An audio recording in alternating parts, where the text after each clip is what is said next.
차례인가 저는 처음이라. 근데 어떤 전번에 한번 저 인사드렸는데 저 별개를 세워서 일어나서 인사드리겠습니다. 감사합니다. 그리고 싸웁시다. 그런데 제가 좀 빨리 와서 방송을 했어요. 자유공화TV를 찍었는데 그 제목이 뭐냐면은 박근혜 대통령 옥신 옥중서신 거대 야당에 대한 신임장도 면죄부도 아니다라고 얘기를 했습니다. 화가 나는 게 보면은요, 우리가 보통 이제 잉크도 마르기 전에 이런 얘기 쓰잖아요. 그죠? 조역하고 나서 잉크도 마르기 전에 회절되고 있어요. 왜곡되고 있어요. 이게 무슨 뭐 신임장입니까? 면죄부입니까 도대체? 그야말로 자기한테 칼을 겨누는 사람까지도 포용을 하겠다라는 어떤 살신성인, 그리고 모든 사람들이 문재인의 어떤 폭정에 앞서서 폭정에 맞서가지고 모든 태극기 세력의 하나가 되라 이런 얘기를 했는데 그거를 아전 인수를 하더라고요. 그리고 제가 어저께 보고 좀 너무 화가 난 게 뭐냐면은 우리 구걸합니까? 그건 아니잖아요 사실요.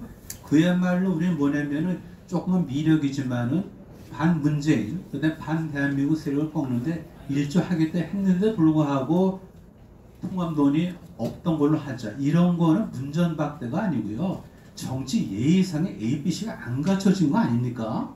이게 도대체 뭡니까? 이렇게 저급한 정치 문화기 때문에 역용당하는 거예요. 또 한편 보면은 말이죠, 우리 용서할 게 있는데 그야말로 그거는 무죄하다든지 아니면 자기가 과거 행태에 대해서 통전한 심정으로 그거를 자기가 고해성사하면 얼마든지 받을 수 있죠. 하지만 이걸 갖다가 빌미로 해서 자기 입지를 강화시키는 쪽으로 간다면 됩니까? 보니까 김무성 씨가 뭐 그냥 참 맞다라고 딱 한마디 하고 났어요. 그 다음부터 잊어먹었어요. 그러고 나서 한 게 뭡니까? 지금 본색이 드러난 거죠. 어떻게 원포인트 개헌을 합니까? 제가 참고로요, 저 길게 얘기 안 하는데 우리가 불란서헌법을 많이 좋아해요. 거기 보면은 이제 똑같은 구조가요. 거기도요 주권 재민이 있습니다. 그 다음에 그걸 어떻게 행사하느냐, 그건 뭐냐면은 국민의 대표를 통해서, 그 다음에 국민 투표를 통해서 딱 둘밖에 없어요 보면요. 그렇다면은 기본적으로 지금 원포인트 개헌에서 100만 뭐 발의하면 된다라는 것 자체도 사실 불란서 10대로 하면은 국민 투표에 붙여야 되는 거죠. 지금 100만 정도의 어떤 그 발의를 해서 그거를 개헌에 어떤 좀 시동키를 걸겠다는 건 이거는 도대체 나라도 아닌데 나라도 아니에요. 그래서 요번에 그들의 어떤 그 저희를 그대로 드러낸 거고요. 그러니까 최대한 어떤 절박하게 이걸 얘기하면은 사실 괴멸적인 그런 22명 포함된 거대 야당에 대해서 데미지를 줄 수 있습니다. 그 데미지를 주면 줄수록 우리는 뭐냐면 우리한테 오는 사람들 끌어올 수 있고요. 그 다음 대한민국은 그만큼 밝아지는 겁니다. 생각해 보세요. 보면요, 이런 식으로 100만의 발의를 통해서 개헌을 한다면은 1년 내내 개헌 논의에 우리가 벗어나지 못할 거예요. 그렇게 해서 문을 열고 개헌 논의를 하게 하고 그다음에 어떤 개헌안을 얘기하겠습니까? 뻔하지 않습니까?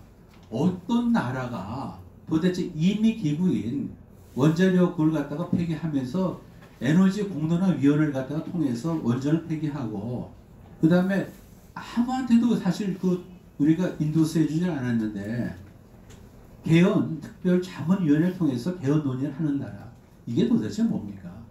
점점 도대체 그들의 어떤 마수가 드러나기 때문에 우리는 점점 싸울 소재도 많고 그야말로 국민들한테 설득할 소재가 많습니다. 지금요.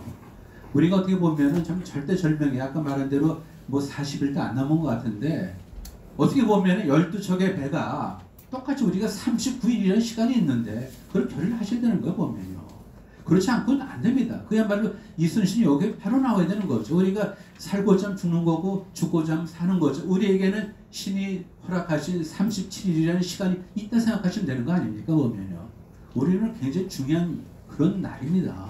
주먹을 불끈 쥐고요. 그 다음에 우리가 싸워야 됩니다. 단 뭐냐면은 아버지는 사실 꼰대지만은 아들 또는 손자 그 좌파를 설득할 수 있을 정도의 인내심도 가져야 되는 거예요 우리가요. 결국은 뭐냐면은 전교조한테 그야말로 오염된 그 후속 세대인 우리 자식 세대하고 우리 꼰대인 아버지가 그들을 설득을 해야 됩니다. 우리 다방면으로 해야 돼요. 가족에서 설득해야 되고 정치에서 힘을 모아야 되고 학자는 지식을 보태야 되는 거고. 그래서 오늘 제가 너무 오늘 기분 좋은 게 옥중서신 쓴 대통령에 대해서 잉크도 마르기 전에 회절하지 말아라. 옥중서신은 거대 야당에 대한 면죄부도 아니고 신입장도 아니다. 이 정신 차려 인간들아. 이걸 제가 방송을 했습니다. 네, 감사합니다.